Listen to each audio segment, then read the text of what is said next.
Assalamualaikum warahmatullahi wabarakatuh. Bapak dan Ibu semuanya, selamat datang di acara Seminar Series ke-13 sesi 1 yang dilaksanakan oleh Fakultas Ekonomi dan Bisnis Telkom University. Sebelum kita mulai, Bapak dan Ibu, mari kita bangkitkan semangat kita semua di pagi hari ini. Semangat pagi, pagi, pagi, pagi. Selamat pagi Bapak dan Ibu semua. Selamat pagi juga Bapak dan Ibu Kaprodi dan maksud saya Ibu Dekan dan Bapak Ibu Wakil Dekan.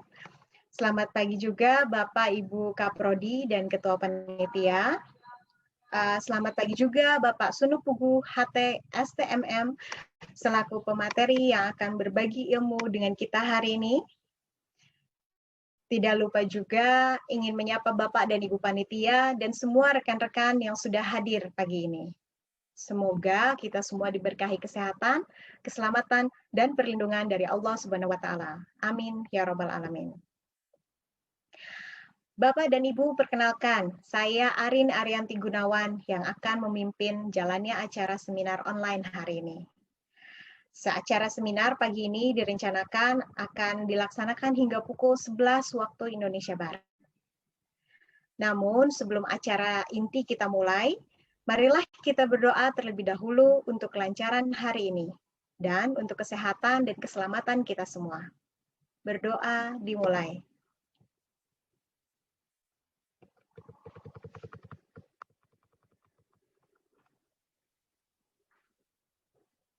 Terima kasih.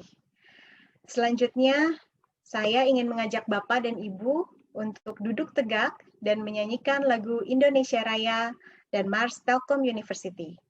Kepada Bapak dan Ibu Panitia, dipersilakan.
Telkom University, sinergi bangun negeri, maju dalam ilmu pengetahuan.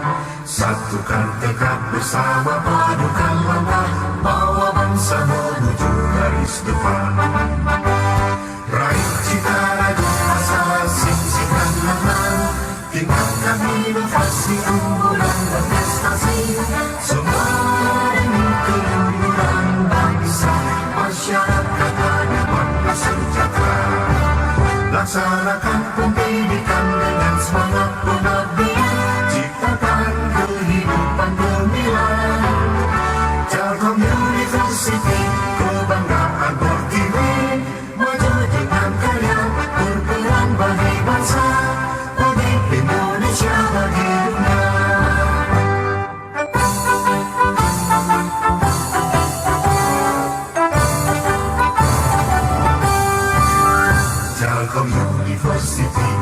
sinergi bangun negeri, maju dalam ilmu pengetahuan. Satukan tekad bersama, padukan langkah, bawa bangsa menuju garis depan. Raih cita rajut asa, sing-singkan lengan, tingkatkan inovasi, unggulan berprestasi. Semua demi keluhuran bangsa, masyarakat adil makmur sejahtera. Laksanakan pendidikan dengan semangat pengabdian, ciptakan kehidupan gemilang. Telkom University, kebanggaan pertiwi, maju dengan karya, berperan bagi bangsa, bagi Indonesia, bagi dunia.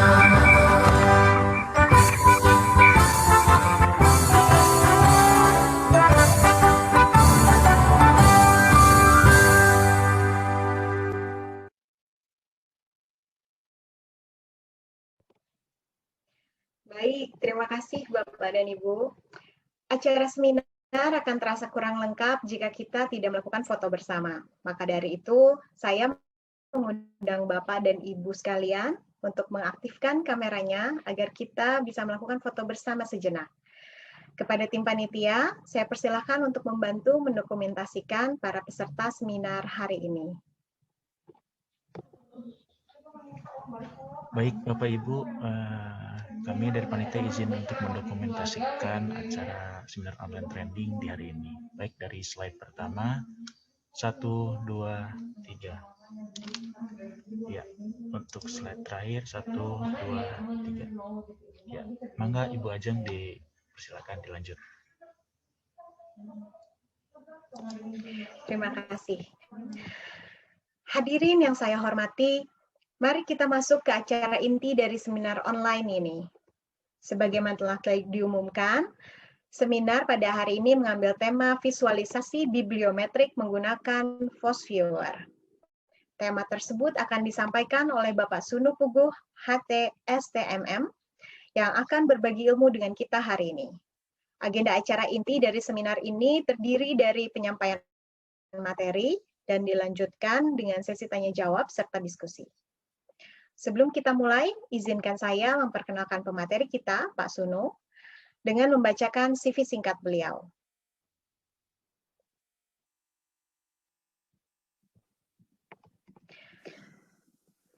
Baik, Pak Sunu memiliki nama lengkap Sunu Puguh Hayutrion, STMM. Beliau lahir di Malang pada tanggal 6 September 1989. Saat ini Pak Sunu menjabat sebagai dosen MBTI di Fakultas Ekonomi dan Bisnis. Pada tahun 2012, Pak Sunu mendapatkan gelar S1-nya dari Institut Teknologi Telkom dengan jurusan Teknik Telekomunikasi dan Jaringan. Pada tahun 2014, Pak Sunu mendapatkan gelar S2-nya dari Telkom University dengan konsentrasi Corporate Development dan Entrepreneurship. Pada saat ini, Pak Sunu sedang mengenyam pendidikan S3-nya di Universitas Pendidikan Indonesia dengan konsentrasi ilmu manajemen dan manajemen strategik. Pak Sunu juga sudah 3 kali mendapatkan hibah Ristek Dikti DRPM pada tahun 2018, 2019, dan 2020, serta pernah 1 kali mendapatkan HKI Hak Cipta untuk analisis teknologi organisasional dan lingkungan terhadap adopsi teknologi informasi dan komunikasi pada UMKM di Kota Bandung pada tahun 2018. Adapun publikasi ilmiah terbaru dari Pak Sunu itu dipublikasikan di Jurnal Manajemen Indonesia pada tahun 2021 dengan judul The Influence of User-Generated Content to Consumer-Based Brand Equity through Involvement in Indonesia's Top Brand Lipstick Consumer. Untuk mempersingkat waktu, saya persilahkan kepada Pak Sunu untuk menyampaikan materinya. Ya, baik, terima kasih Bu Arin. Mohon maaf Bapak Ibu, ini saya pindah lokasi dulu karena koneksinya tidak stabil gitu. Baik, Assalamualaikum warahmatullahi wabarakatuh. terima kasih kepada Bu Dekan, Bu Ratri, kemudian juga kepada para wakil dekan, yaitu Bu Pak Denes, Bu Fadila Titi, dan seterusnya. Kemudian terima kasih juga kepada Kaprodi, Bu Rati, Bu Siska, dan juga Pak Dudi. Kemudian juga pada koordinator atau ketua KK, Bu Media, kemudian Bu Astri, dan juga Bu Astri dan Bu Media dengan Bu Maya, gitu ya. Baik, sebenarnya kalau saya ini ya masih baru belajar begitu Bapak Ibu, jadi mungkin nanti lebih tepatnya kalau kita di sini bukan seminar gitu ya, tapi sifatnya diskusi. Nah, jadi saya harap kita bisa saling mengisi begitu untuk diskusi kita pagi ini. Karena kalau disebut seminar juga saya rasa banyak Bapak Ibu kompeten gitu ya. Baik, jadi untuk diskusi hari ini saya tertarik untuk mengangkat tema visualisasi bibliometri menggunakan Force Viewer. Nah, mungkin saya bisa cerita sedikit latar belakang atau kenapa sih kok saya bisa tertarik gitu ya, atau mengapa menurut saya ini penting untuk kita pelajari lebih lanjut gitu ya. Jadi mungkin saya cerita sedikit begitu ya. Jadi kalau dulu di waktu kuliah kami di konsentrasi manajemen strategik waktu itu diminta untuk mereview gitu salah satu jurnal yang cukup esensial di dalam manajemen strategik. Nah, itu adalah tulisannya Olivier Fuhrer dan kawan-kawan pada tahun 2008. Ini memang udah cukup lama gitu ya. Kalau sekarang berarti sudah 13 tahun. Sudah 13 tahun. Tapi ini memang merupakan salah satu paper yang orisinal, yang sifatnya esensial begitu untuk kita memahami riset-riset dalam manajemen strategik. Nah, sebenarnya yang menarik bukanlah yang sifatnya seperti ini ya bagi saya. Yang menarik bukan yang seperti ini. Tapi yang lebih menarik adalah yang seperti ini, yang lebih menarik. Nah, jadi Fuhrer dan kawan-kawan mereka melakukan analisis konten dan kemudian terhadap riset-riset manajemen strategik, kemudian mereka memetakan sehingga kalau kita lihat kita bisa menangkap dengan mudah begitu Bapak Ibu apa saja sih area-area di dalam manajemen strategik, kemudian variabel apa saja yang terlibat, topik-topiknya apa saja begitu ya. Kemudian bagaimana pergerakannya. Jadi kita akan dengan mudah melihat kalau kita tampilkan atau visualisasikan seperti ini. Nah, kalau di sini area manajemen strategik itu kan menurut Fuhrer itu bisa digolongkan atau dikategorisasikan berdasarkan strategi bersaing atau kompetitif, kemudian peran manajer, kemudian orientasi strategic as fit, dan juga hierarki atau lebih kepada corporate level strategi. Nah, kita bisa melihat gitu, oh ternyata konsentrasi dalam manajemen strategik itu ada di mana? Oh, ada di performance gitu ya, ada di kinerja. Kemudian apalagi nih, kita bisa lihat gitu ya, tergantung dari besar ukuran lingkaran ini. Nah, kemudian di sisi lain, Fuhrer menambahkan satu dimensi lagi gitu ya, yaitu dimensi waktu. Dia menjelaskan bahwa riset manajemen strategik itu juga berevolusi.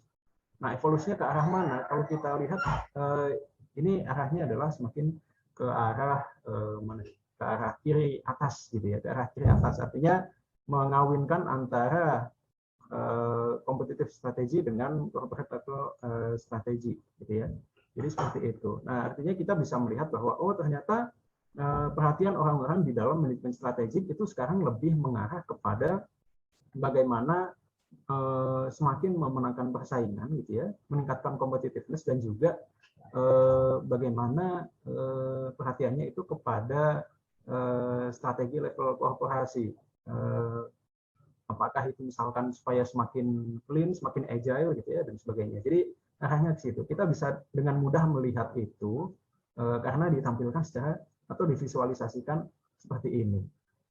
Nah, kemudian dia ungkapkan juga bahwa apa yang terjadi di dalam manajemen strategik itu juga selaras dengan apa yang diungkapkan oleh Hiswitz, yaitu dengan teorinya swing of pendulum atau ayunan bandul gitu ya. Nah, kalau di dalam teori itu kan menyatakan bahwa manajemen strategik itu sifatnya seperti bandul, mengayun inside outside gitu ya. Jadi kalau dulu di awal-awal orientasinya lebih kepada inside, lebih berorientasi pada sumber daya gitu ya, kemudian mengarah kepada outside. Mungkin disitulah lahir NBV, market based view gitu ya, kemudian mengarah lagi ke dalam. Nah, ini menjadi ekstensi daripada sumber daya, ada knowledge based view, kemudian ada dynamic capability seperti itu.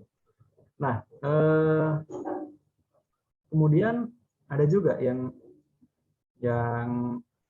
menarik di sini kalau kita lihat, selain kita bisa memetakan dan lebih mudah memahami kandungan suatu bidang ilmu atau suatu konsentrasi gitu ya, kita juga bisa meramalkan kira-kira akan ke arah mana suatu kajian itu trennya akan berlanjut gitu ya.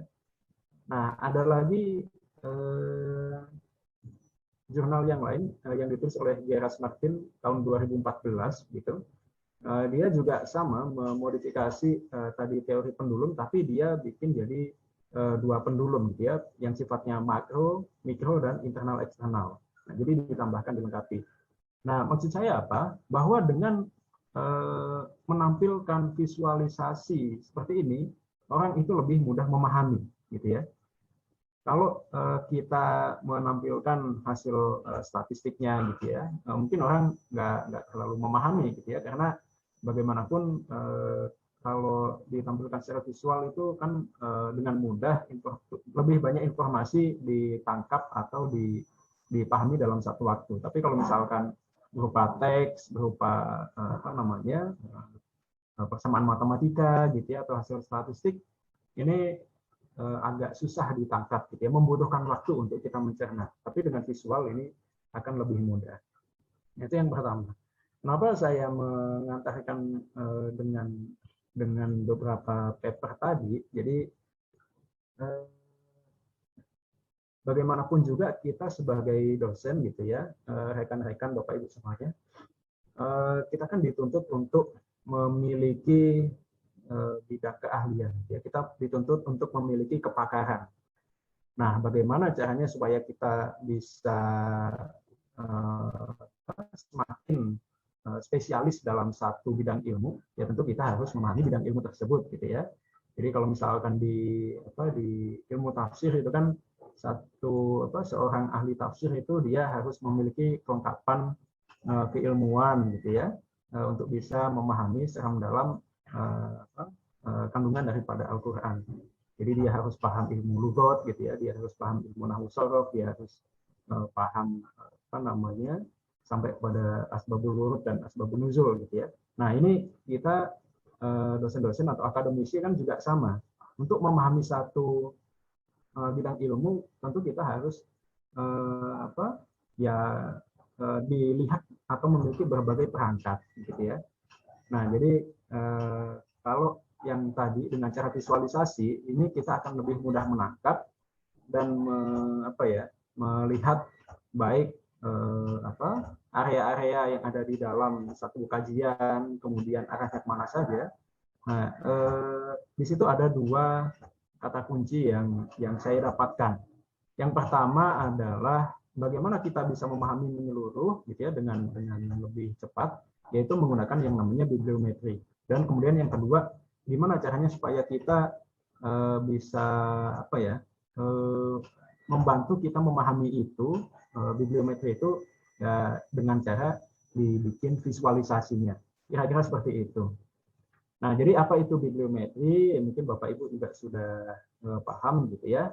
Saya akan sharing aja sedikit. Bibliometri kalau menurut Garfield tahun 55 itu adalah satu set metode matematika dan statistik yang digunakan untuk menganalisis dan mengukur publikasi baik buku dan seterusnya, hingga menurut Albert Moran 2017 bibliometri itu untuk mendeteksi profil publikasi pada topik dan untuk menentukan tren dalam suatu disiplin. Nah, kalau secara sederhana kita pakai analisis etimologi sederhana gitu ya. Bibliometri itu kan terdiri dari biblio dan matrix gitu ya.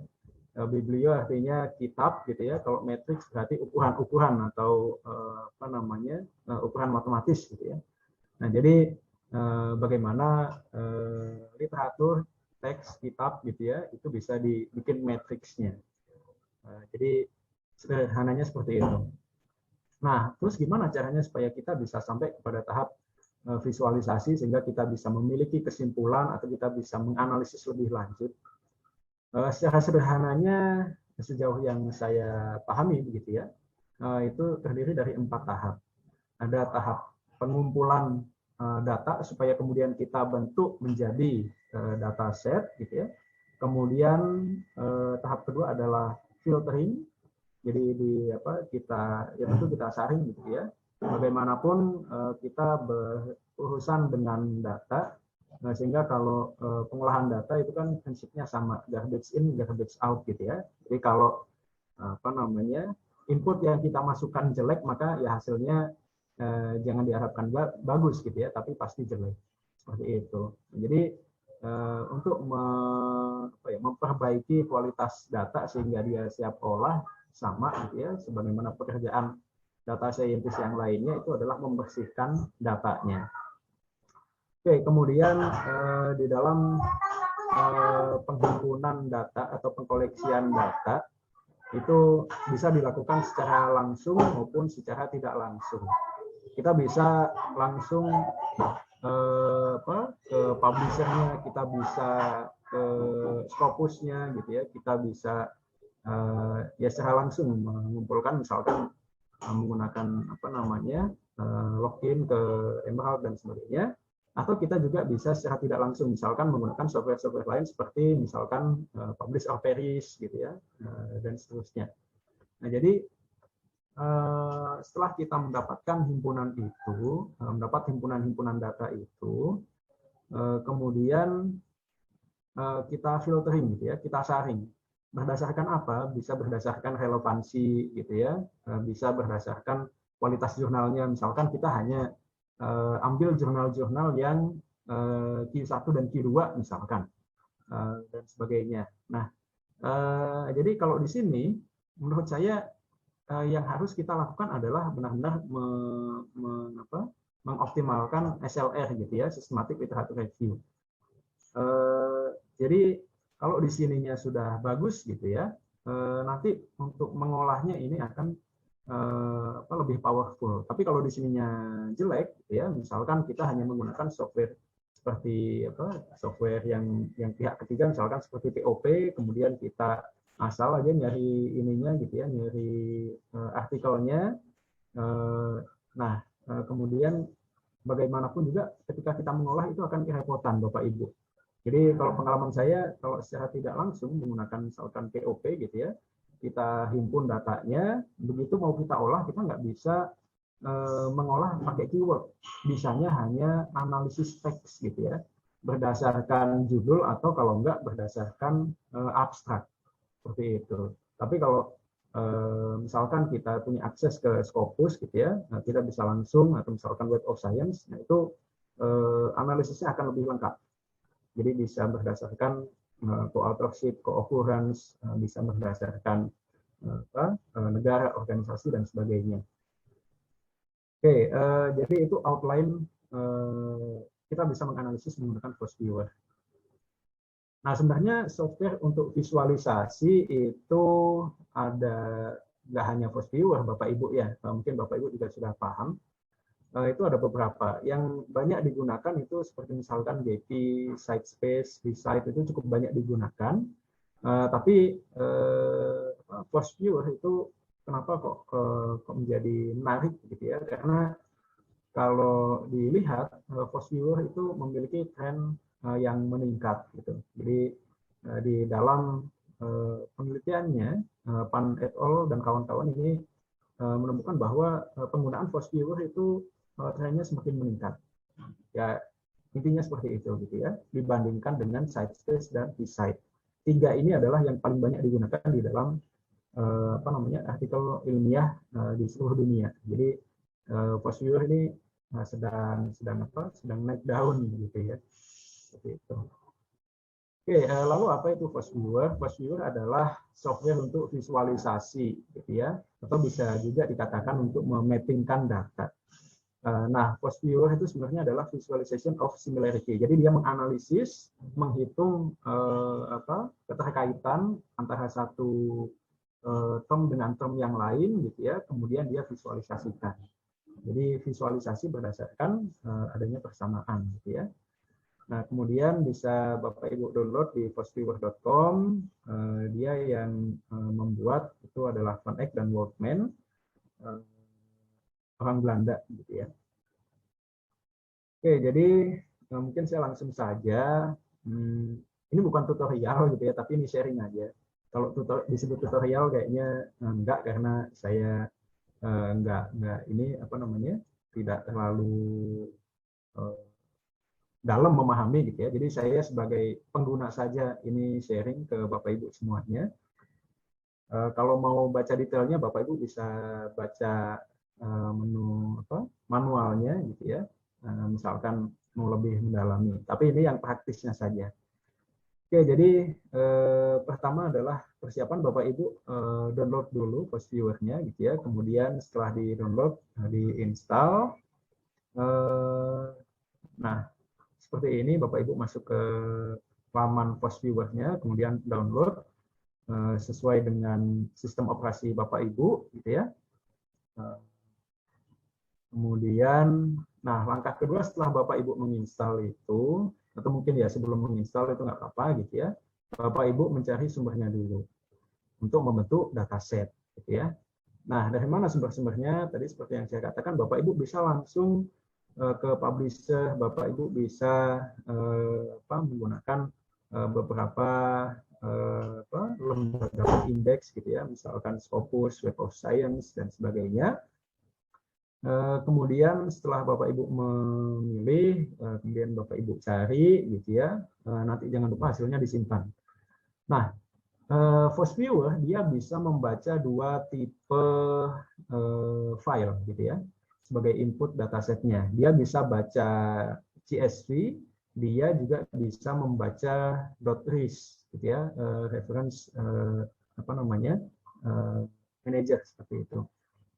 Nah, setelah Bapak Ibu menyimpan itu, kemudian misalkan ini saya ngasih contoh aja gitu ya sedikit, misalkan kita mencari dynamic capability misalkan dari Science Direct. Kalau ini kan siapa aja bisa melakukan gitu ya, mau dia sudah punya publikasi atau belum gitu ya. Nah, itu bisa melakukan ini. Nah, misalkan kita nyari di Science Direct tentang dynamic capabilities misalkan. Nah, nanti kan keluar banyak nih. Setelah itu misalkan 1089, wah ini kayaknya kebanyakan gitu ya. Gimana caranya kita tersempit? Nah, kita pakai SLR gitu ya. Misalkan kita gunakan apostrophe gitu ya supaya tidak terpisah-pisah gitu ya antara dynamic dan capabilities. Atau misalkan kita gunakan operator-operator lain, misalkan seperti pakai OR gitu ya, pakai N, atau kita tertarik hanya mengamati yang di tahun-tahun tertentu gitu ya, itu boleh dilakukan. Kemudian setelah itu jangan lupa disimpan. Tadi seperti saya katakan gitu ya, force viewer bisa membaca dua tipe inputan, .ris dan .csv. Jadi silakan dipilih. Kalau di misalkan Web of Science atau Scopus gitu ya, saya sarankan sih memilih yang tipe CSV. Kenapa? Karena nanti analisisnya itu bisa lebih banyak Bapak Ibu. Jadi kalau pakai CSV itu nanti bisa menganalisis adanya kesamaan bibliografi gitu ya, dan sebagainya. Tapi kalau RIS ini lebih sedikit opsi analisisnya. Nah, kemudian kalau sudah siap datasetnya, kemudian kita olah. Nah, mengolahnya cukup sederhana sebenarnya Bapak Ibu, tinggal kita buka first viewer-nya, kemudian kita create, kemudian kita pilih mau pakai analisisnya mau menggunakan apa gitu ya. Ada analisis bibliografi, ada analisis teks. Kemudian kita pilih sumber datanya, kemudian kita pilih jenis analisisnya, masukkan parameter, kemudian kita cek dan selesai. Secara sederhana seperti itu. Jadi kita buka dulu first viewer-nya, kemudian kita create. Ya. Kalau kita sudah memiliki hasil output daripada first viewer, kita bisa membukanya lagi dengan cara open. Nah, ketika open nanti ada dua file, ada yang map, ada yang network gitu ya. Bapak Ibu tinggal sesuaikan saja, masukkan, kemudian nanti akan tampil hasil visualisasinya. Kemudian ini menu manual, itu yang untuk manual untuk ngasih tahu menu-menu semua yang lengkap di sini, cara perhitungan dan sebagainya. Kemudian kita bisa buka about kalau mau kita update. Kemudian di tab yang atas ini ada network visualization, overlay visualization, dan density visualization. Nah, kalau network visualization itu adalah kita melihat visualisasi berdasarkan analisis network gitu ya. Mana yang terkait gitu ya, keterkaitannya seberapa atau kekerabatannya, apakah dekat, apakah jauh gitu ya.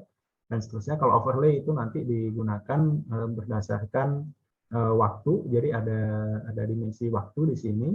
Kemudian kalau density itu kepadatan, jadi makin padat itu makin terang, makin besar seperti itu. Nah, kalau di sini ada 3 tab gitu ya, ada file, item, dan analysis. Tab item itu nanti kita bisa pilih misalkan cluster dan sebagainya. Sedangkan kalau analysis kita bisa memodifikasi, misalkan kita mau normalisasinya dimodifikasi nih gitu ya. Nah, itu bisa seperti itu. Sedangkan kalau di yang sebelah kanan ini, itu kita bisa menggunakan beberapa, misalkan di sini scale-nya makin besar, berarti nanti lingkarannya makin besar, variasinya yang di sini bisa makin perbedaannya jauh, bisa makin kecil, dan seterusnya. Oke, setelah kita create, kemudian, nah di pilihan create itu ada 3 menu. Ada create map based on network data, create map based on bibliographic data, create map based on text data. Nah, kalau yang based on network data berarti kita sudah memiliki file gitu ya, file networknya. Kemudian kalau berdasarkan data bibliografi ya seperti tadi, misalkan .ris.csv gitu ya, berdasarkan data bibliografi. Nah, sedangkan kalau di sini ini adalah analisis teks. Nah, di dalam analisis teks itu nanti kita bisa menganalisis berdasarkan judul, kemudian abstrak, atau kita mau pakai dua-duanya gitu ya. Itu bisa, tapi tentu di sini akan membutuhkan ya mungkin tujuannya lain gitu ya. Karena kalau kita gunakan analisis teks, ini kan semua teks akan dianalisis. Nah, ini akan sangat bias begitu ya. Kalau kita tidak memiliki kaidah-kaidah yang jelas, apa yang mau kita cari, kemudian dan sebagainya. Jadi bisa jadi outputnya nanti istilah-istilah yang sering muncul gitu ya. Padahal istilah itu bukan merupakan term yang kita cari begitu ya, atau variabel-variabel yang terlibat di dalam kajian suatu bidang ilmu. Bisa jadi seperti itu. Jadi kalau saya menyarankan itu pakai analisisnya berdasarkan bibliografi, gitu ya. Nah, setelah kita pilih analisis berdasarkan bibliografi, kemudian muncul ada 3 pilihan lagi.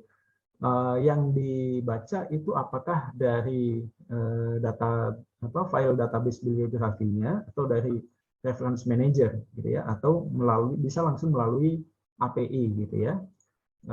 Seperti itu. Nah, kalau misalkan kita pakai Web of Science, kemudian Scopus, Dimension, atau PubMed gitu ya, nah kita bisa langsung menggunakan ini. Kita bisa langsung read data from bibliographic database files gitu ya. Nanti ada pilihan, kita bisa langsung masukkan itu karena formatnya udah sesuai gitu ya. Tapi kalau misalkan kita pakai format yang umum gitu ya, karena kita pengguna gratisan gitu ya, atau mungkin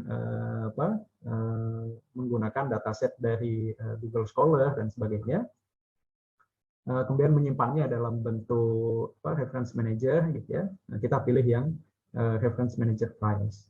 Tapi pada prinsipnya sama gitu ya Bapak Ibu. Mau pilih yang mana juga sama gitu ya pada prinsipnya. Nah, setelah itu kita pilih. Nah, kemudian di sini akan muncul pilihan jenis analisis apa yang akan kita gunakan gitu ya. Apakah kita akan menganalisis berdasarkan co-authorship. Jadi kalau co-authorship itu kesamaan author begitu ya, bisa menulis bersama, atau nanti di pilihan sini itu bisa ada beberapa opsi lagi, misalkan berdasarkan author, berdasarkan organisasi, atau berdasarkan negara gitu ya. Jadi misalkan kita tertarik satu bidang ilmu tuh kiblatnya di mana sih gitu ya. Kita bisa gunakan co-authorship dan kita pilih yang country gitu ya. Tapi dalam diskusi ini saya lebih fokus pada bagaimana kita bisa memahami satu bidang ilmu tadi gitu ya. Maka saya pilih co-occurrence berdasarkan keyword. Nah, kalau Bapak Ibu bisa atau memiliki akses langsung ke Web of Science maupun Scopus, itu ketika nanti di save, di sini akan muncul lebih banyak pilihannya, gitu Bapak Ibu. Jadi keywordnya itu bisa berdasarkan keyword dari penulis, autornya, bisa keyword dari lembaga pengindeksnya, gitu ya, dan seterusnya. Tapi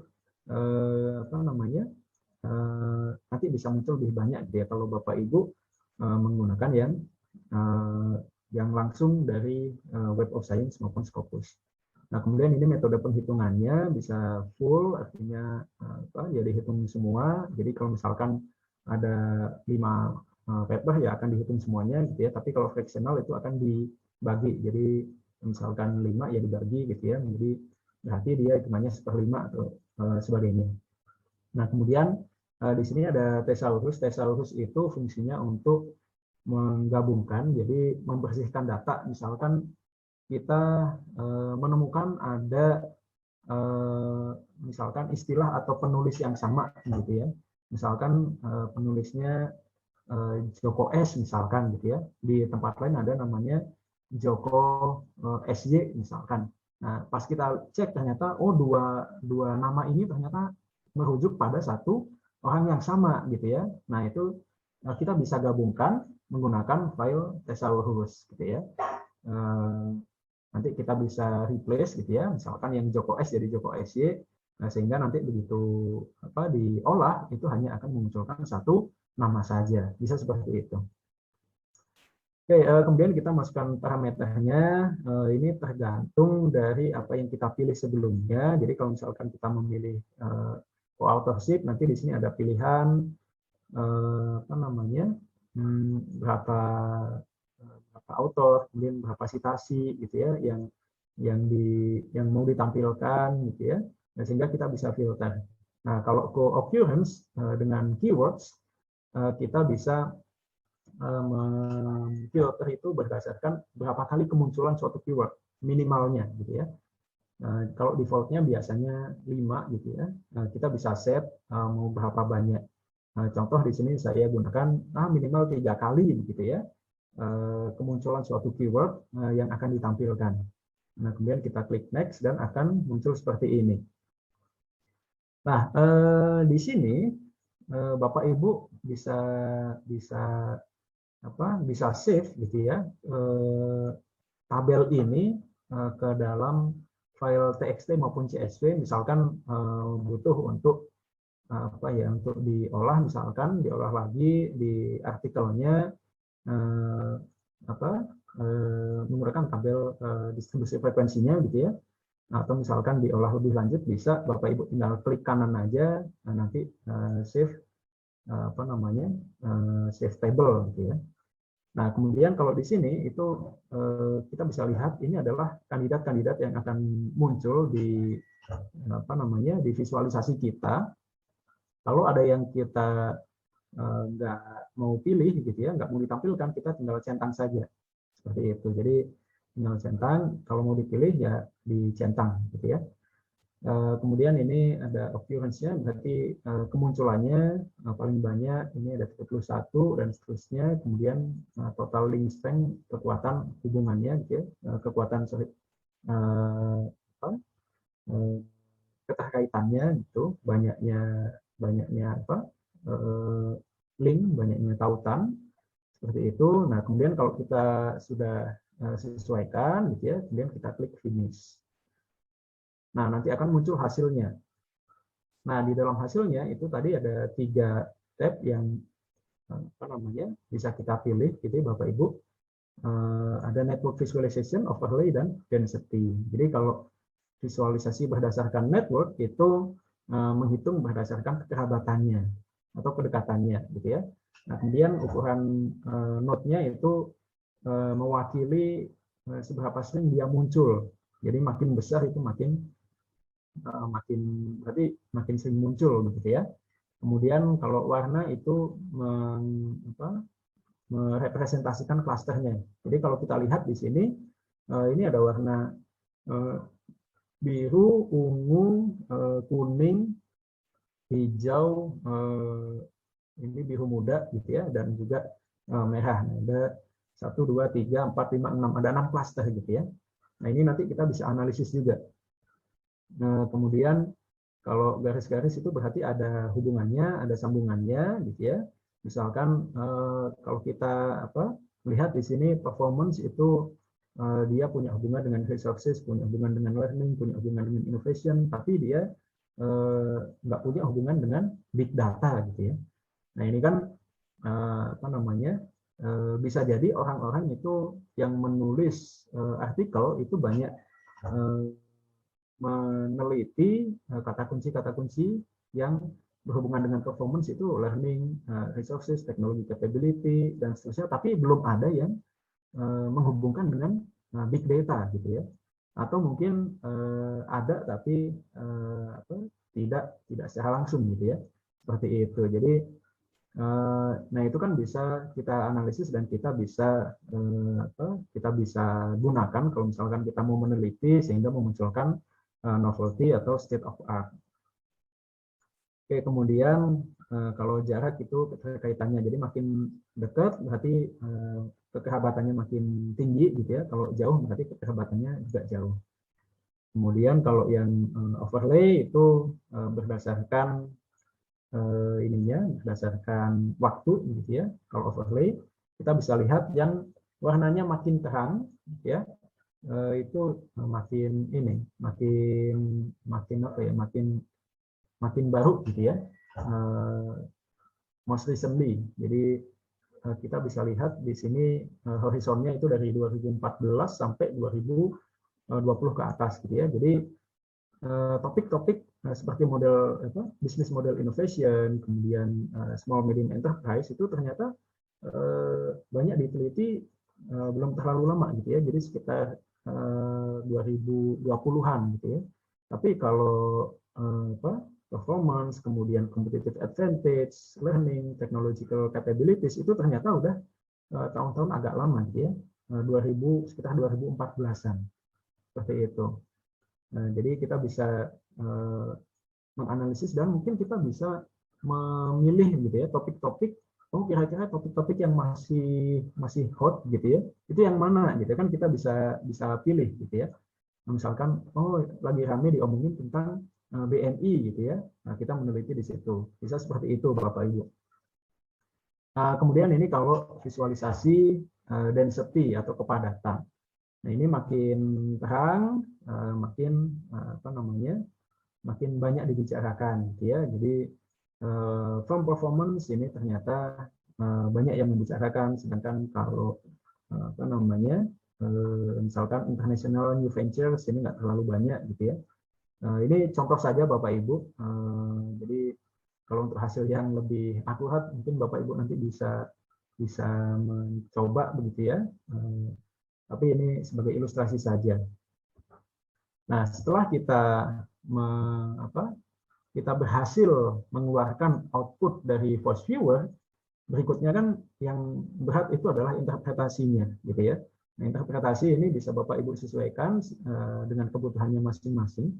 Kemudian bisa Bapak Ibu gunakan untuk tadi mencari state of art, gitu ya, untuk mencari hot issue atau hot topics-nya, kemudian mencari novelty dan seterusnya. Nah, jadi misalkan ya tadi begitu ya, kalau kita lihat, oh ternyata misalkan marketing capabilities dengan big data ini belum ada yang meneliti nih di bidang kajian bidang kajian tertentu gitu ya, maka kita bisa hubungkan keduanya. Atau misalkan dari sini kita bisa menganalisis klasternya. Oh ini ada klaster biru, klaster ungu, klaster kuning, biru muda, hijau, dan merah. Nah, kita telaah atau kita analisis konten gitu ya lebih lanjut untuk mengamati sebenarnya yang dibicarakan di sini apa sih gitu ya. Sebenarnya yang dibicarakan apa? Sehingga kita bisa memiliki kesimpulan, oh ternyata di dalam satu konsep, dalam satu bidang kajian itu dia memiliki beberapa haluan besar pemikiran gitu ya, atau school of thought gitu ya. Nah, dia memiliki beberapa school of thought. Misalkan, oh kalau di sini orang itu yang cenderung lebih mempelajari tentang performance itu secara internal gitu ya, hasil dari pembelajaran dan sumber daya misalkan. Oh kalau di cluster yang hijau itu sudut pandangnya lebih menekankan pada katakan misalkan market view gitu ya. Mereka menekankan pada market dan bagaimana inovasi yang dihasilkan seperti itu. Jadi kita bisa menganalisis klaster-klasternya seperti itu juga bisa gitu ya. Nanti saya akan kasih contoh beberapa paper yang menggunakan Force Viewer. Oke, sebelum itu beberapa permasalahan umum yang beberapa kali terjadi gitu ya sejauh pengalaman saya menggunakan ini. Nah, itu ada dua secara umum. Yang pertama adalah masalah Java gitu ya. Dia Force Viewer ini jalannya di atas Java, jadi membutuhkan JRE gitu ya. Kalau misalkan nanti nggak bisa, Bapak Ibu tinggal update aja JRE-nya, kemudian coba dibuka lagi Force Viewer-nya. Atau kalau misalkan masih nggak bisa, uninstall Force Viewer-nya, install JRE-nya, kemudian install lagi Force Viewer, dijalankan lagi gitu ya. Nah, itu permasalahan yang umum terjadi di situ. Kemudian yang kedua adalah masalah di database artikelnya atau dataset kita gitu ya. Beberapa kalau misalkan kita menggunakan software yang lain, misalkan yang tidak secara langsung pakai misalkan POP gitu ya, publish or perish, itu di situ ternyata kalau kita save gitu ya, baik full record maupun yang tidak, mau kita save di bentuk CSV, mau kita save di RIS gitu ya, itu sejauh pengalaman saya tidak bisa memunculkan keyword gitu ya. Jadi dia tidak merekam keyword, dia hanya merekam judul, penulis, tahun, ranking, citasi, kemudian abstrak gitu ya. Tapi dia tidak merekam keyword. Jadi kalau kita menganalisis menggunakan input dataset dari POP, itu kita nggak bisa analisis berdasarkan keyword, tapi kita bisa analisisnya berdasarkan teks. Yang mana itu ya kalau menurut saya lebih lebih membutuhkan treatment yang lebih tinggi gitu ya, harus lebih telaten kita lebih jeli gitu ya, memfilternya.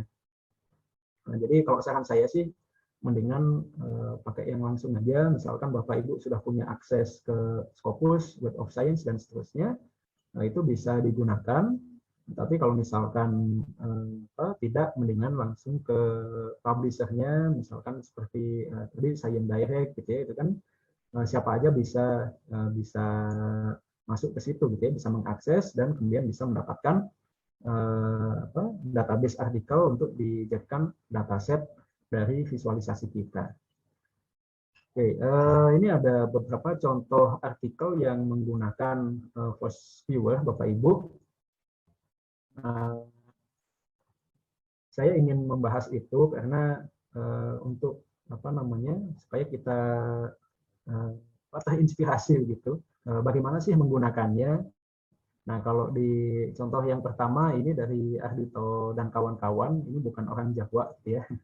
Orang Itali mungkin, Lorenzo Ardhito atau mungkin Spanyol begitu ya. Judulnya A Bibliometric Analysis of Research on Big Data Analytics for Business and Management tahun 2018. Nah, dia gunakan analisis bibliometri dan dibikin visualisasinya ini untuk menganalisis terkait dengan topik BDA gitu ya, Big Data Analytics. Nah, kemudian di situ kita bisa lihat Bapak Ibu di sini ada dilakukan berdasarkan co-authorship gitu ya. Jadi berdasarkan autornya, nah di sini terlihat ada lingkaran yang dominan gitu ya di masing-masing klaster. Kemudian di sini ada 4 klaster gitu ya, ada klaster biru, merah, hijau dan kuning. Kemudian ini nama yang dominan itu misalkan dari chain gitu ya dan seterusnya. Nah, hasil analisis dia salah satunya adalah Ardhito dan kawan-kawan itu berhasil menganalisis klasterisasi dari topik Big Data Analytics. Jadi di dalam kajian Big Data Analytics dia mengungkapkan bahwa ada 4 klaster atau mungkin bisa dikatakan school of thought gitu ya. Jadi ada klaster 1 itu bicara tentang theoretical development of Big Data Analytics, membicarakan tentang kajian teoritis terhadap Big Data Analytics. Kemudian klaster kedua itu membicarakan tentang transisi manajemen kepada Big Data Analytics.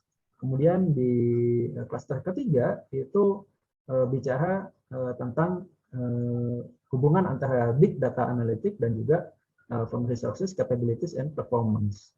Nah, kemudian yang keempat itu Big Data Analytics for supply chain management.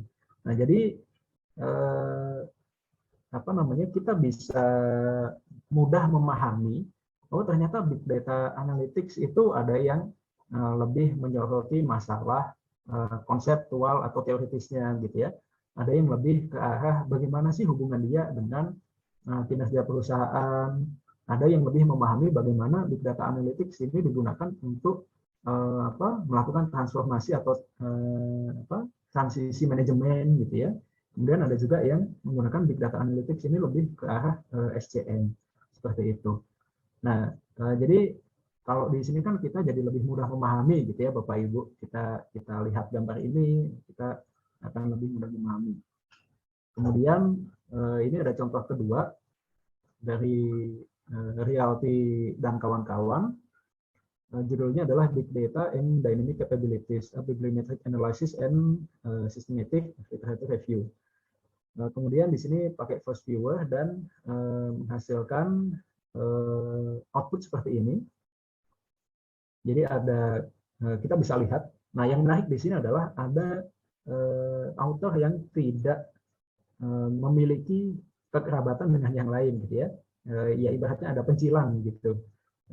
Ada Bosco, kemudian ada Bud gitu ya, dan lain-lain. Nah, yang di pinggir ini yang tidak memiliki kekerabatan itu bisa jadi dia memang menulisnya itu sendiri gitu ya. Jadi dia tidak mengajak gitu ya, atau dia tidak menulis bersama dengan penulis-penulis yang ada di lingkaran tengah ini. Jadi sehingga tidak memunculkan adanya garis gitu ya, tidak ada keterlambatan. Kemudian di sini ada 4 klaster juga gitu ya, ada klaster biru, merah, hijau dan kuning. Nah, kemudian di sini yang dihasilkan oleh Rialti terhadap kajian Big Data and Dynamic Capability, ternyata kalau kita bicara tentang topik Big Data dan Dynamic Capability itu memunculkan ada 4 tema besar begitu ya. Ada tema yang terkait dengan Big Data, Dynamic Capability dan SCM, gitu ya, Supply Chain Management. kemudian ada yang tren kedua itu big data analytic untuk mengekstraksi knowledge gitu ya. Mungkin lebih kepada praktek-prakteknya gitu ya. Kemudian yang ketiga adalah yang menghubungkan big data, dynamic capability, decision making, dan juga performance daripada suatu perusahaan. Nah, kemudian yang keempat ini ada yang cenderung lebih kepada big data analytics, dynamic capability, kemudian business process dan performance. Jadi kalau yang biru dan ungu gitu ya, sorry di sini berarti biru dan kuning gitu ya. Itu lebih kepada proses manajemen, sedangkan yang biru itu lebih kepada decision making. Nah, jadi kita bisa melihat potretnya itu seperti itu. Nah, kemudian ini contoh yang ketiga, International Entrepreneurship Bibliometric Overview dari Bayer Fuentes dan kawan-kawan. Ini adalah output yang dihasilkan dari First-Viewer, dan kemudian kita bisa lihat di sini ada dua output, yang satu berdasarkan co-authorship, yang lainnya adalah berdasarkan keyword gitu ya. Nah, kalau berdasarkan keyword ini Bapak Ibu bisa lihat ada yang dominan itu ada beberapa, international entrepreneurship, kemudian born global, internationalization, international new ventures gitu ya, dan seterusnya. Yang mana kalau di First-Viewer-nya sendiri kita bisa arahkan kursor kita ke satu notes atau satu kata kunci, kemudian dia akan meng-highlight relasi yang berkaitan dengan dia gitu ya. Seperti itu, sehingga kita bisa melihat oh ternyata satu topik itu atau satu cluster itu dia hubungannya apa saja, sehingga cluster itu sebenarnya yang dibicarakan itu cenderung kemana sih, kita bisa paham gitu ya. Kalau yang di sini ini berdasarkan authorship, ini ada beberapa yang dominan gitu ya, seperti Oviatt, McDougall, Zaha, dan seterusnya. Seperti itu Bapak Ibu. Jadi ya. Ya, terima kasih Mas Dono. Pas gitu ya. Nah, jadi seperti itu Bapak Ibu. Mohon maaf kalau banyak kurangnya, mungkin bisa ditambal dengan sesi diskusi Bu Arin. Ya, terima kasih. Baik, terima kasih banyak Pak Suno atas paparannya yang begitu menarik dan dapat memperkaya wawasan kita semua. Sekarang mari kita masuk ke sesi tanya jawab dan diskusi. Saya persilahkan Bapak Ibu jika ada yang ingin menyampaikan pertanyaan bisa menuliskan pertanyaannya di kolom chat yang nanti akan saya sampaikan pada Pak Suno. Untuk saat ini mungkin sudah ada beberapa pertanyaan ya di kolom chat Bapak Ibu Panitia.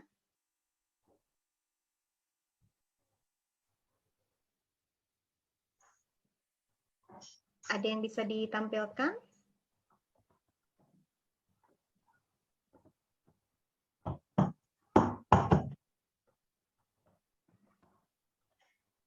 Baik, sambil menunggu mungkin jika ada yang ingin bertanya langsung, silakan langsung saja mengaktifkan mikrofonnya dan bertanya langsung pada Pak Suno.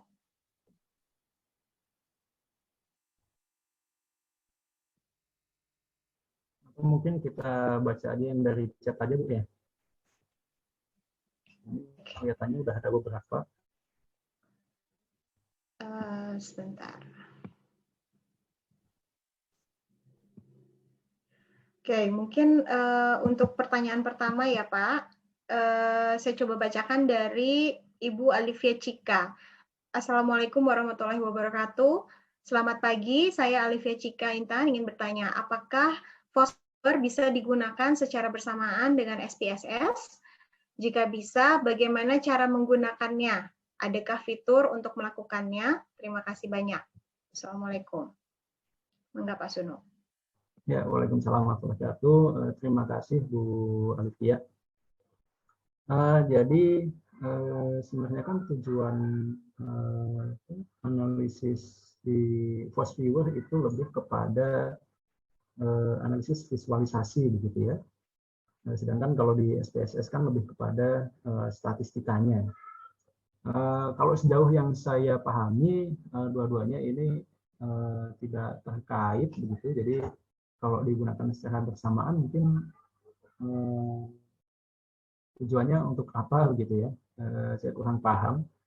Karena ya orientasinya beda gitu ya. Kalau di apa namanya di post viewer itu kita analisis keterabatannya, bukan analisis korelasinya. Tapi kalau di SPSS mungkin kita bisa menganalisis korelasinya gitu ya.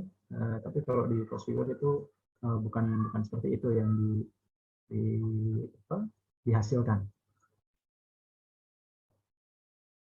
Seperti itu Bu Arin. Baik, terima kasih Pak Sunu.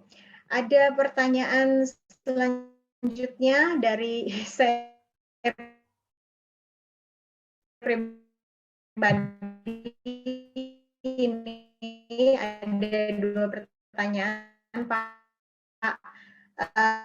Yang pertama, occurrence-nya, apakah ada rules of the law, pertimbangan apa saja harus kita tampilkan? Baik, terima kasih Bu Arin. Jadi untuk pertanyaan pertama, apa ada secara saintifik kita bisa menentukan? Sejauh yang saya pahami enggak Bu. Jadi kita cuma melihat trennya saja gitu ya. Tapi kalau kita mau bikin lebih ilmiah ya silahkan saja gitu ya. Misalkan kita melihat kemunculan paling sedikit berapa, kemunculan paling banyak berapa, kemudian berapa mediannya, berapa minnya gitu ya. Nah itu mangga gitu ya. Tapi secara umum sih tidak ada patokannya gitu. Karena masing-masing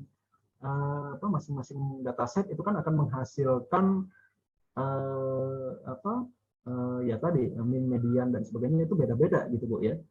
Jadi kalau kita tentukan occurrence minimal itu 2. Nah, bisa jadi di dataset yang lain ketika kita mencari kata kunci yang lain gitu ya dengan time horizon yang berbeda, ini bisa jadi juga akan berbeda begitu. Jadi tidak ada patokan yang saintifik sebenarnya. Kemudian kalau pertanyaan kedua, ini pertimbangan apa saja yang harus kita pikirkan untuk menentukan termnya, itu juga sama. Nah, jadi menggunakan post viewer itu juga menuntut pemahaman kita juga, gitu ya. Jadi kita akan cek apakah satu term atau satu istilah itu relevan atau enggak, gitu ya. Nah, judgement itu kan kita harus analisis konten, gitu ya. Nah, jadi misalkan ketika kita mendapati satu istilah gitu ya yang kemudian meragukan, katakan seperti itu. Nah, kita perlu menganalisis artikel yang menggunakan kata kunci itu. Jadi kita analisis secara kontennya. Kita bisa klik di istilah itu gitu ya. Kemudian nanti muncul dan kita cari artikelnya, kemudian kita baca kontennya sehingga kita bisa menentukan ternyata istilah ini bisa digunakan atau tidak. Seperti itu Bu Arin.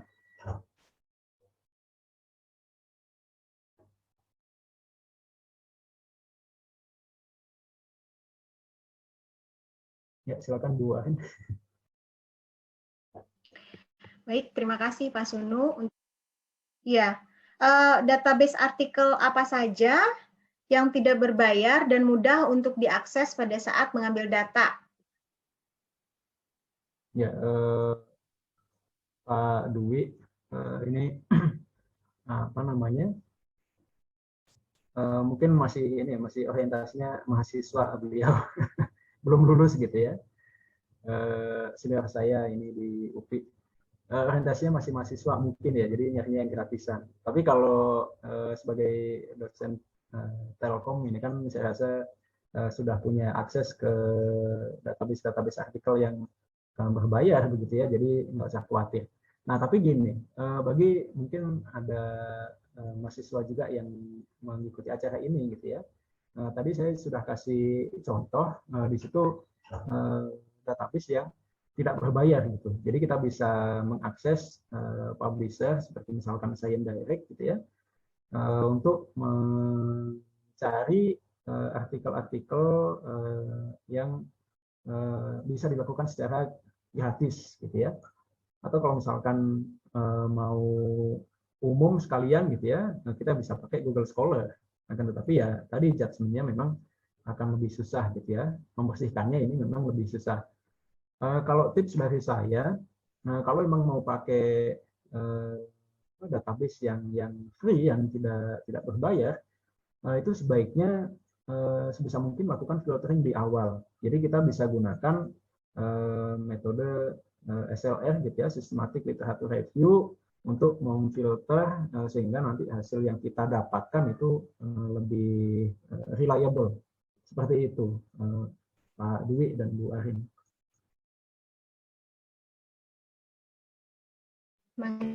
Terima kasih Pak Sunu.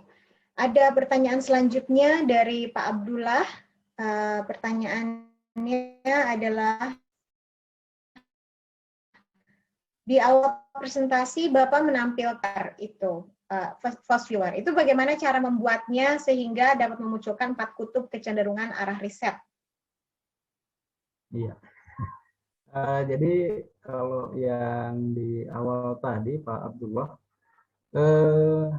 yang di awal tadi itu hasil artikel dari siapa namanya tadi, Fuhrer gitu ya. Nah, dia tidak menggunakan Fast Viewer, Pak. Jadi tapi kita bisa juga pakai Fast Viewer, kemudian melihat tadi apa namanya ke ininya gitu ya, tingkat kepadatannya. Kita bisa juga pakai itu sih untuk mengganti yang tadi. Tapi memang si apa namanya sumbu yang dilibatkan itu memang nggak bisa custom, Pak Abdullah. Iya. Saya kira ada satu apa namanya menu khusus untuk memunculkan matrik gitu, Pak Sunu. Iya, soalnya saya belum mungkin itu juga ya. Kalau dari ini density sih memang kita bisa kelihatan kan. Jadi lihat dari diameter dotnya kan kita bisa tahu bahwa di situ kecenderungan orang melakukan riset adanya di situ ya Pak Sunu ya. Betul Pak Abdullah. Tren kekiniannya kan gitu. Betul. Jadi kita bisa membikinnya berarti manual ya dari 4 kutub itu ya, diambil dari 4 besar kutub gitu, mungkin seperti itu Pak. Bisa seperti itu. Nah makanya kalau di Fast Viewer mungkin kita bisa melengkapi dengan analisis apa namanya cluster Pak. Jadi kita lihat gitu ya cluster-clusternya. Mungkin itu sebagai pengganti gitu ya. Iya. Atau mau kalau apa mau sama banget gitu ya Pak Abdullah, ini bisa nanya ke Pak Dadang atau Pak Andri gitu ya. Codingnya seperti apa gitu ya, mungkin pakai apa namanya pakai Python itu akan lebih lebih enak gitu ya. Oke. Iya. Ya, makasih Pak Abdullah. Terima kasih Pak. Baik, terima kasih Pak Abdullah. Ada pertanyaan selanjutnya nih Pak Sunu dari Pak Dwi Urip. Katanya ikut bertanya Pak Sunu terkait dengan fungsi Fast Viewer dalam memetakan literatur artikel. Apakah penggunaannya dapat disinergikan dengan aplikasi seperti Mendeley dan sejenisnya? Terima kasih sebelumnya. Iya, makasih Pak Dwi Urip. Kalau untuk sinergi dengan Mendeley, yang disinergikan dalam hal apa begitu ya? Kalau misalkan kita menyimpan dalam bentuk RIS gitu ya, kemudian kita buka di Mendeley, kan otomatis gitu ya, otomatis langsung. Tapi kalau Fast Viewer dengan Mendeley kemudian disinergikan, ya kalau setahu saya sih sinerginya dalam hal datasetnya gitu ya, yang sama yang digunakan. Jadi misalkan kita bikin folder gitu ya di Mendeley, kemudian dari hasil pencarian terhadap satu istilah, kemudian kita buka file RIS-nya dalam folder itu. Nah kemudian file itu juga yang kita pakai di Fast Viewer. Nah itu mungkin itu yang disebut sinergi gitu ya. Tapi kalau secara langsung saya rasa belum bisa. Seperti itu, Wahin. Angga, bagaimana masih ada yang ingin menyampaikan komentar atau sanggahannya, atau mungkin ingin lebih lanjut bertanya pada Pak Sunu? Atau mungkin ada partisipan lain yang memiliki pertanyaan, ingin bertanya langsung. Silakan. Atau kalau mau ada yang melengkapi lebih bagus, Bu. Karena saya kan juga masih nyoba-nyoba begitu. Iya. Izin bertanya Pak Sunu. Katanya kalau ada Iya. mau Mangga Bu Majidah, silakan. Terima kasih. Saya sudah mencoba menggunakan FOSS-Viewer, tapi waktu akses referensinya saya menggunakan PUP, termasuk juga menggabungkan dari Mendeley untuk satu topik tertentu. Tapi hasil dari visualnya tidak sebanyak yang Pak Sunu tadi tunjukkan. Nah, ini apakah karena keterbatasan dari referensi di bidang itu atau bagaimana ya Pak? Mohon masukannya. Ya, makasih Bu Majidah.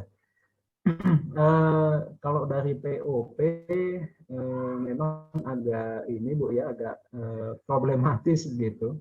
Karena tidak sehandal kalau kita langsung mengakses dari WOS atau misalkan Scopus dan seterusnya. Kemudian kalau kasus Bu Majidah bisa jadi tipe analisis yang digunakan Bu mungkin yang kurang tepat. Kalau boleh tahu Bu Majidah waktu itu pakai tipe analisisnya apa Bu? Saya belum sampai menentukan tipe analisis, tapi saya pasang kata kunci. Saya masukkan manajemen risiko, Pak. Kemudian saya mencoba mengakses berbagai referensi yang terkait dengan manajemen risiko. Saya ingin melihat kecenderungannya kemana, Pak. Iya. Nah, ternyata hasil yang visual yang saya peroleh memang tidak sebanyak yang tadi. Kalau tadi Bapak tunjukkan kan analisisnya jadi bisa macam-macam berdasarkan warna-warna yang dihasilkan. Itu Pak, nah, mohon masukan itu Pak. Terima kasih. Iya. Baik, jadi coba di ini Bu, coba diganti tipe analisisnya gitu ya. Dari datasetnya mungkin bisa dipakai yang sama gitu. Tapi nanti begitu menggunakan tipe analisisnya, mohon maaf ini saya coba share lagi. Menggunakan tipe analisisnya. Nah, misalkan yang seperti ini Bu, itu mungkin nanti bisa diganti misalkan dari dari beberapa bisa dicoba begitu Bu, co-occurrence dari keyword, atau misalkan kalau saya pertama nyoba menggunakan POP juga, itu tidak bisa menganalisis pakai keyword Bu, bisanya pakai analisis teks yang di sini. Jadi nggak bisa saya bikin pakai data bibliografi, tapi bisanya pakai teks. Nah, di dalam teks itu kemudian kan yang dianalisis ya semua teks begitu ya. Dari kita bisa pilih kan dari title atau dari abstrak atau mau dua-duanya. Tapi memang hasilnya nggak sebagus kalau kita analisis berdasarkan keywordnya Bu.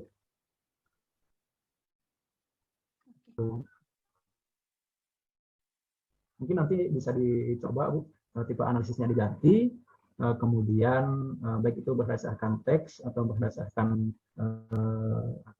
occurrence atau authorship. Kemudian kalau saran saya sih database-nya aja Bu yang diganti gitu ya. Jadi yang lebih reliable Bu. Iya.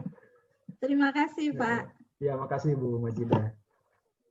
Terima kasih Bu Majidah pertanyaannya.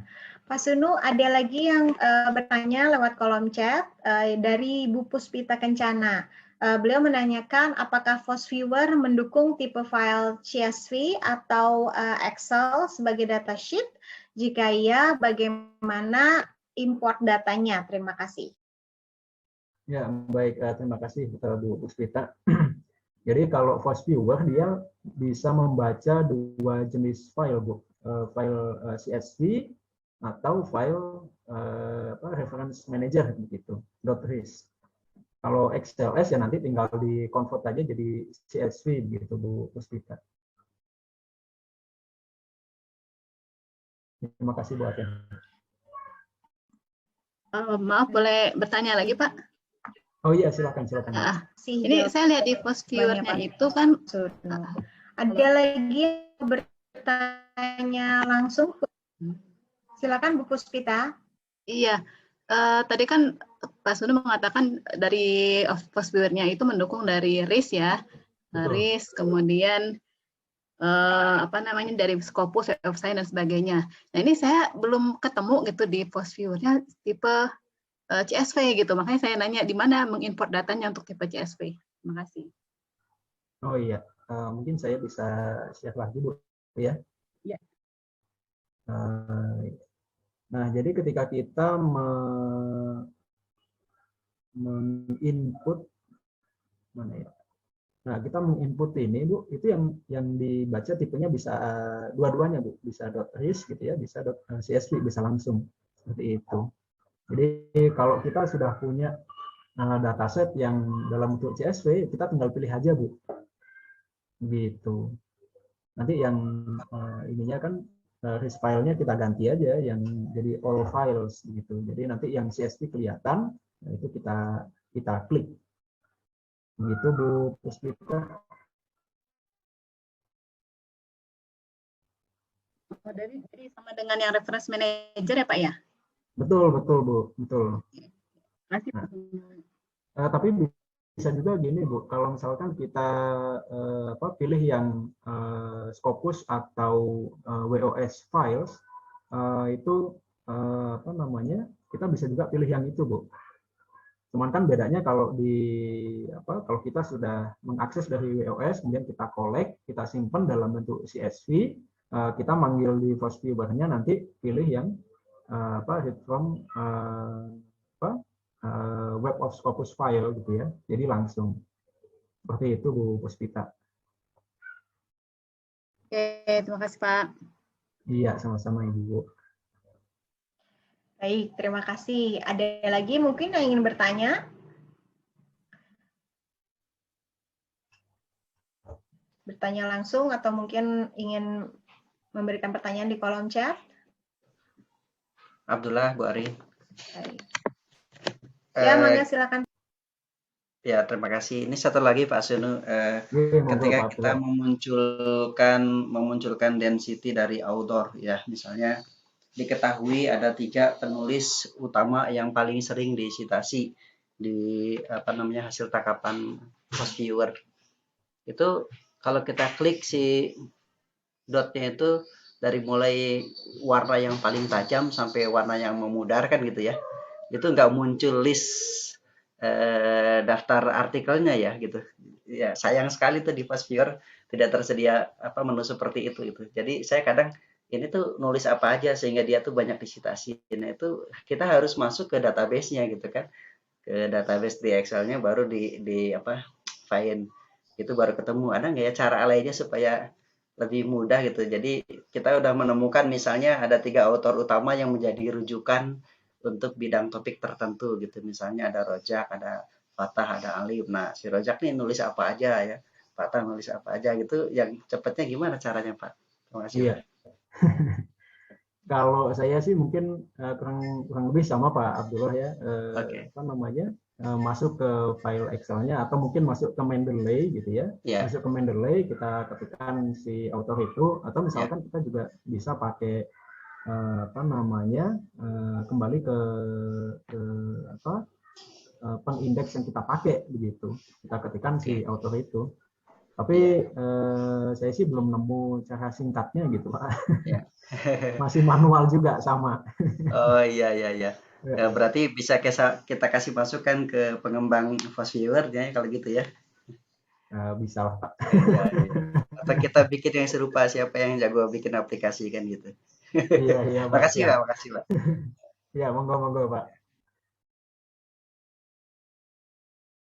Baik, terima kasih Bapak. Ada lagi yang mau bertanya? Kita masih punya waktu sekitar 20 menit. Jika ada yang masih ingin bertanya, silahkan disampaikan langsung pada Pak Sunu.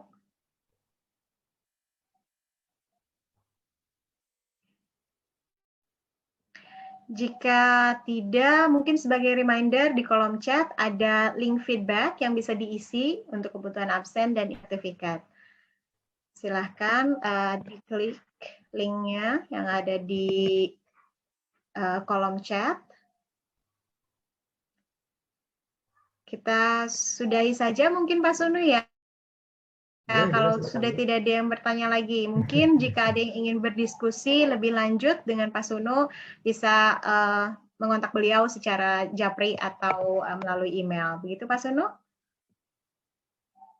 Ya, mangga, silakan Bu Ari. Oke. Baik, Bapak Ibu sekalian, terima kasih. Demikian acara seminar online kali ini yang membahas mengenai visualisasi bibliometrik menggunakan FOSViewer. Sebelum sesi ini kita akhiri, saya akan mencoba menyimpulkan hasil seminar kali ini. Jadi bibliometri penting untuk memahami suatu konsep atau bidang kajian, dan penggunaan FOSViewer dapat memudahkan kita dalam memvisualisasikan bibliometri tersebut, serta membuat bibliometrinya menjadi lebih menarik untuk dilihat.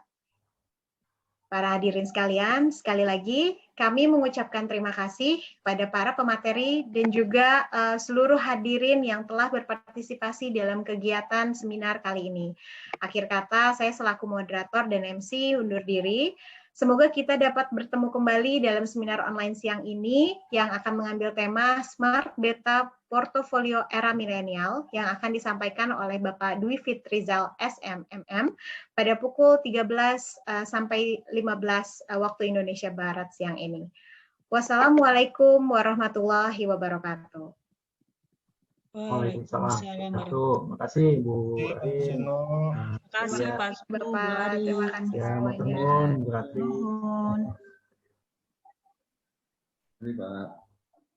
Ya, makasih Pak. Monggo Bu.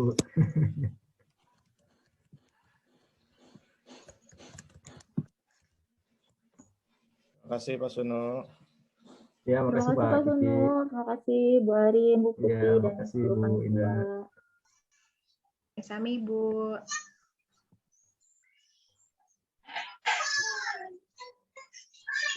Hatur nuhun Pak Sunu, Bu Arin, Pak Bu Dwi. Putri, dan kawan-kawan.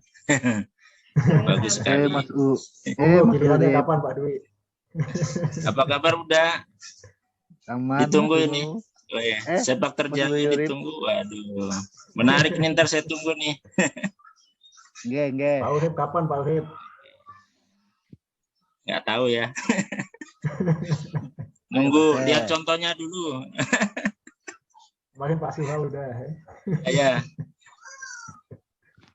Mas Urip, Yap. itu pasukannya bisa dialihkan nggak jam 1 nanti? Pasukan siapa nih? Kelas saya? Mahasiswanya. Oh, mahasiswa. Mahasiswanya ini. Akuntansi. Mau dialihkan buat gitu.